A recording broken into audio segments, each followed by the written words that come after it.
Imagine sitting in a high-stakes corporate meeting, watching your HR department project a young female employee's personal Instagram photo onto a 60-inch television screen just to publicly humiliate her. My stomach dropped as they laughed. But when they asked for my opinion, I didn't just defend the new hire. I pointed the spotlight directly at the company's favorite veteran worker, unleashing a wave of corporate chaos nobody saw coming. If you've ever had to deal with toxic coworkers or power-tripping HR managers who think they're above the rules, hit that like button, subscribe, and buckle up.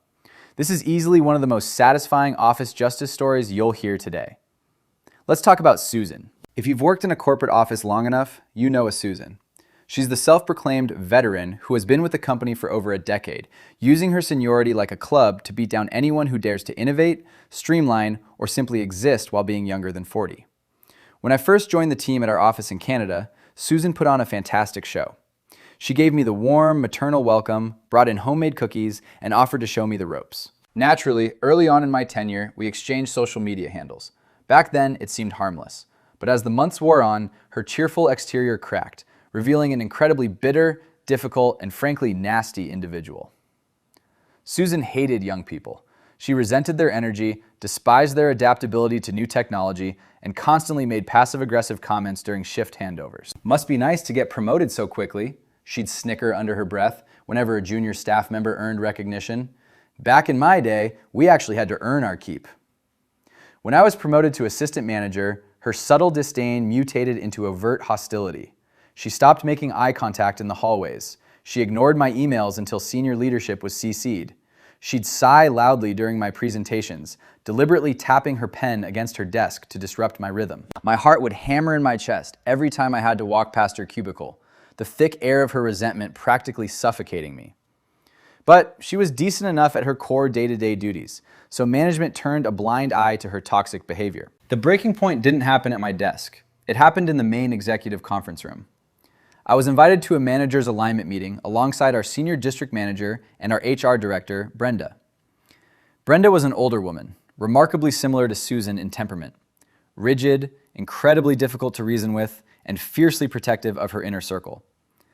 Unsurprisingly, Brenda and Susan were close friends. They took their coffee breaks together, gossiped in hushed tones by the break room fridge, and formed an impenetrable shield of old-school corporate immunity. As the meeting began, Brenda stood up with a smirk, holding a TV remote. Before we discuss quarterly targets, we need to address a serious culture issue regarding our newest hire, Brenda announced, her voice dripping with artificial concern. She clicked a button, and the wall-mounted presentation screen flickered to life. My breath caught in my throat. Projected across a massive screen for every manager in the room to see was a personal Instagram post from a young woman we had hired just 3 weeks prior. She was doing a fine job, quiet, eager to learn, and completely harmless. The photo showed her at a private weekend party, wearing a slightly low-cut dress, making a playful, seductive face at the camera with her friends. This, Brenda said, pacing back and forth like a prosecutor presenting evidence in a high-profile trial, is utterly inappropriate. It's busty, provocative, and reflects horribly on our brand standards. I'm considering writing her up, or perhaps letting her go before her probation period ends. I looked around the table.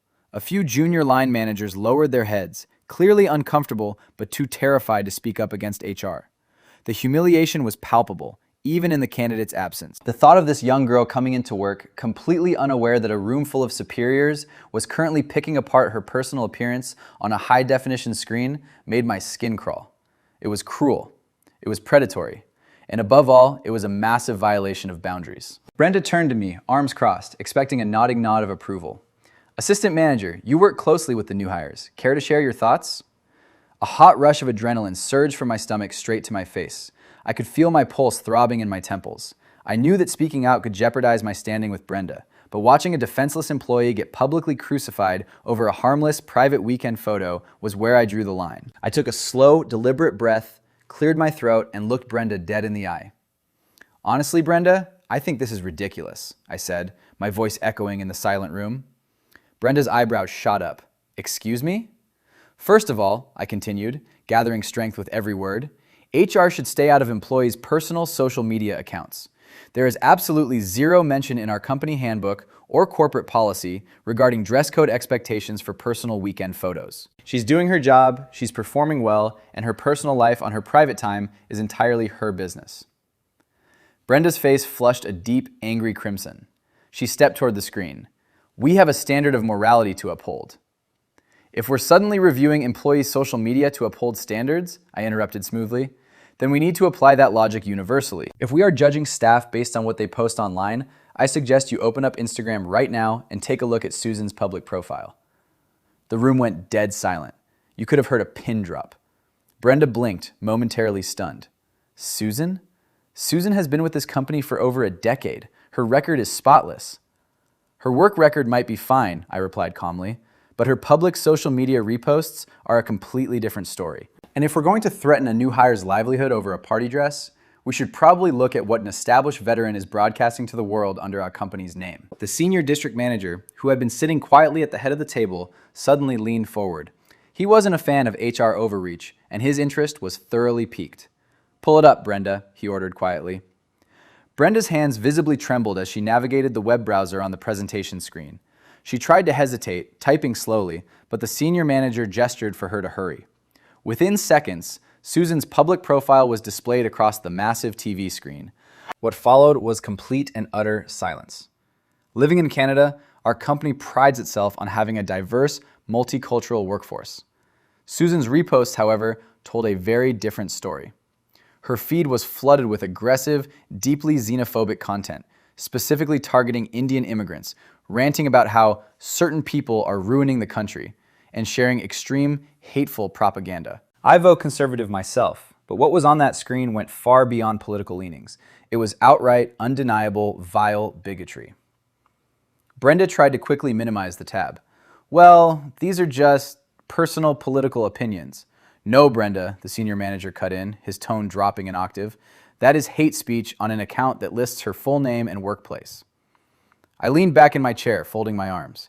I felt it was important to point out, I added softly, because while a young woman posting a party photo breaks zero rules, spreading public hate speech directly violates our corporate anti-harassment and diversity policies.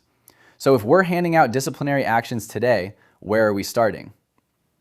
To drive the point home, the senior manager pulled out his own smartphone, tapped the screen, and flipped it around to face Brenda. It was a photo from his family vacation. Him standing on a beach in swimming trunks, chest hair out, holding a tropical drink.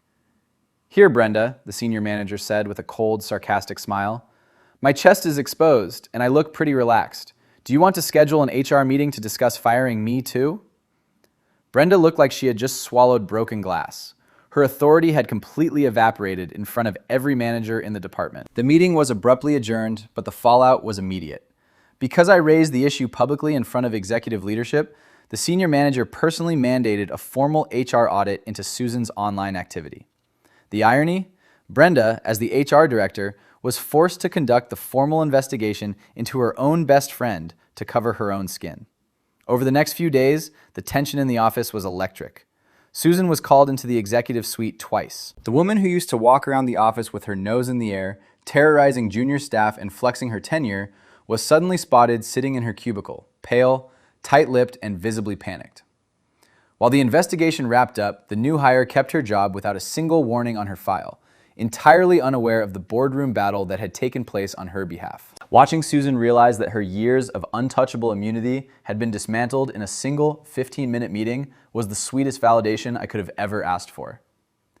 When you abuse a position of power to humiliate someone weaker than you, you open the door for the universe to examine your own backyard. Moral superiority is a dangerous game to play when your own house is built on glass.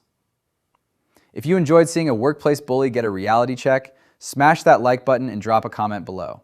What's the most satisfying piece of office revenge you've ever witnessed? Don't forget to subscribe for more daily stories, and I'll see you in the next video.